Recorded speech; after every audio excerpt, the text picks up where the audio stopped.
好，歡迎大家收睇收聽輕鬆得報噏，我係節目主持人 Benny。咁今集就想同大家講下中年好聲音嘅旅行團經濟。咁歌手有 job 做，fans 又可以見偶像，大台又繼續可以保持住中年好聲音品牌嘅熱度，win win win 三贏，絕對係好事嚟嘅。咁我嘅睇法就係，既然係好事，就自然做得越多越好。咁我就喺度諗，啲旅遊公司其實可以同 TVB 繼續傾其他嘅中年好聲音三選手開辦旅行團。反正唔同範疇嘅 fans 係唔會報唔係自己偶像嘅團嘅，亦即係嗰個消費力依然係喺度，即係睇下你嘅旅行社識唔識得去發掘嘅啫。即係唔會話黃渤嘅 fans 會去報雨神嘅團噶嘛，係唔存在搶客呢個問題嘅，因為彼此間嘅消費力係冇重疊嘅，即係 A 嘅 fans 唔會去 B 偶像嗰個旅行團噶嘛，因為成個團裏邊嘅人同自己講嘢唔夾，唔啱嘴型嘅，所以可以咁講，你旅遊公司開團呢就爆團噶啦。咁就以 Facebook 頁面所顯示嘅追蹤數字作為例子，既然雨神、劉洋、金海都有叫座力，咁亦即係證明擁有同佢哋三位追蹤數量相若嘅選手，佢哋其實亦都係有咁嘅叫座力嘅。追蹤數字就反映咗個潛在商機。咁我就唔識法律，亦都冇法律學位。咁以下嘅推論呢，純粹係靠普通常識咁樣去諗嘅啫。如果我有錯，就請認識相關問題嘅網友就指正一下我。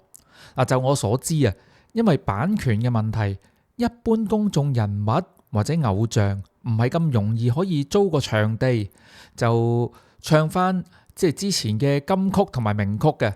係要同唱片公司傾，要俾翻相關嘅費用。但係版權又唔會話影響到一般大眾嘅日常生活嘅。咁我舉個極端啲嘅例子啊，譬如我沖緊涼嘅時候唱緊歌，咁我部智能電話係唔會通風報信話俾個版權持有人聽我唱緊佢哋啲歌噶嘛，咁就跟住月尾寄張單俾我叫我找數，係唔會發生呢啲事嘅。咁又或者我哋喺旅行團嘅時候，個領隊喺度唱首歌同大家搞下氣氛，咁呢啲都係屬於冇觸犯到人哋版權嘅，因為嗰個係一個私人聚會啊嘛。即係又例如喺個婚禮度唱每天愛你多一些，咁我就未聽過唱片公司會追翻個新郎哥版權費用嘅。咁如果版權條例真係嚴格到咁流行曲就流行唔到噶啦，就流行唔起上嚟噶啦。佢一定係同大眾利益同埋日常生活攞到個平衡點嘅。但係參加呢啲旅行團呢，就可以喺一個私人嘅晚宴度，有機會聽到自己喜歡嘅偶像唱翻啲首本名曲。因為唔係個個啱啱出道嘅歌手都有咁嘅實力，可以即刻喺啲大場地嗰度搞個大 show 噶嘛。即係可以咁講，報呢啲團就係唯一嘅機會，可以聽到自己喜歡嘅偶像，聽到佢哋現場演唱。即係譬如報咗金海嘅團，咁就有機會聽翻佢唱《當愛已成往事》；報咗劉洋嘅團，就有機會聽翻佢唱《後來》。即係我喺度假設，如果旅行團同 TVB 講要指明黃正帶一個團，咁黃正嘅 fans 咪有機會聽翻《同花順》啊、《愛火花》咁解咯。咁我喺度戴翻個頭盔先，呢個係我假設嘅例子嚟嘅啫，我唔係喺度做鍵盤軍師俾意見啊吓，因為都要睇翻黃正本身有冇檔期。我想講嘅係話，呢啲團基本上就係封晒蝕本門，有賺就冇蝕噶啦。咁講到嚟呢度，就希望未訂閱嘅朋友就訂閱我哋嘅頻道，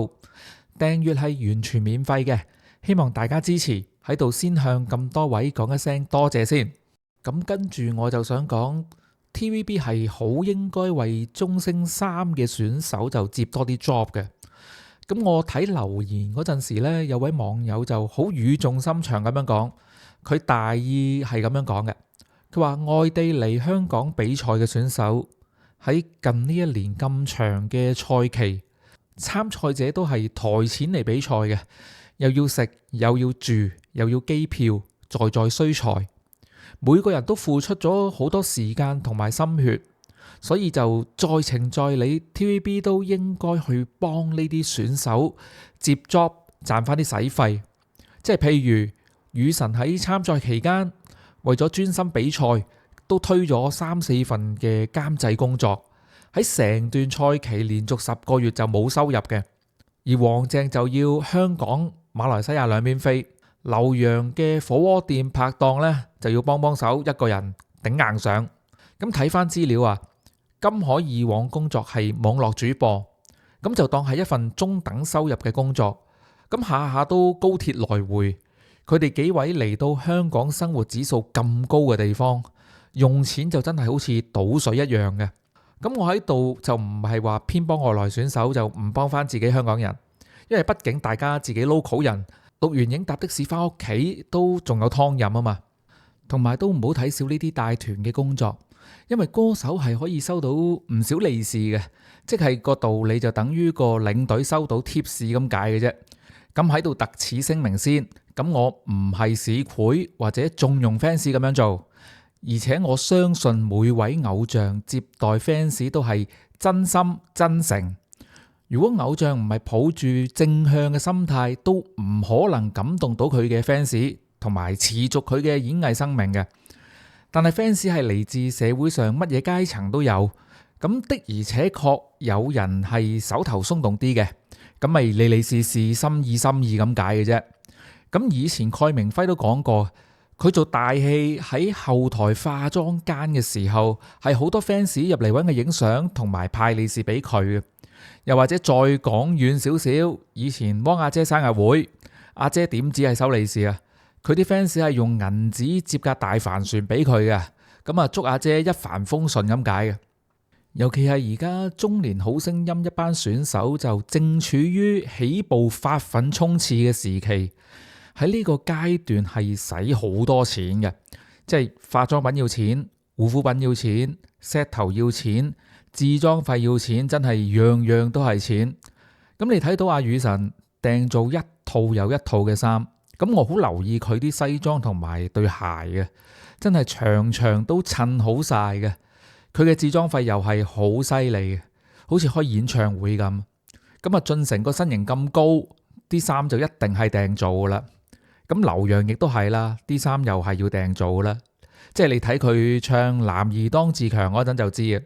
嗱，咁正經講嘅，唔係取笑佢身形，唔好誤會我。佢要上台着得有台型，就一定係訂做啦啲衫。又譬如好似黃鄭，即係你可以數下成個賽期佢着咗幾多件唔同嘅皮褸。即係馬來西亞嘅氣候又唔適合着皮褸嘅，佢件愛火花皮褸一睇就知唔平噶啦。即係着上身咁 fit，即係我估都係訂做嘅，真係喺個舞台度閃一次俾觀眾睇嘅咋。咁我又喺度提出個問題，同咁多位網友傾下 TVB 嘅 PR 其實係咪可以同航空公司嗰邊傾一傾呢？即係喺嚟緊嘅海外參賽者可以用優惠嘅價格買機票。咁我用職場經驗咁講啊，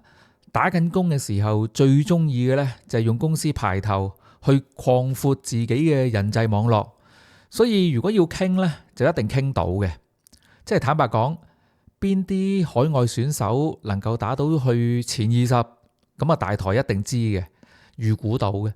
即係如果傾得掂，到時係咪中年好聲音嗰啲精華精彩片段最尾嗰15秒，可唔可以係一啲選手喺航空公司嘅 VIP 貴賓室或者係商務客位，用一啲打卡形式嘅簡短介紹，當係同航空公司互利互惠啦。因為條條精華片呢都有10幾萬嘅點擊起跳嘅，咁咪一家便宜兩家着咯。即係我設想啊，假設如果嚟緊嗰屆又有一位大熱選手係嚟自馬來西亞嘅，咁人哋都可能有老婆仔女，或者個仔女先至可能得嗰3歲，仲係讀緊幼稚園。咁你都唔想人哋成個賽期都留喺香港嘅，咁冇陰功，即係當係減輕下嚟緊海外選手嘅經濟負擔都好啊。咁人哋第時都表現得醒神啲啊嘛。咁呢一集就同大家分享到嚟呢一度，中意我哋嘅片就請 like 同埋訂閱。咁下一集再同大家見面，拜拜。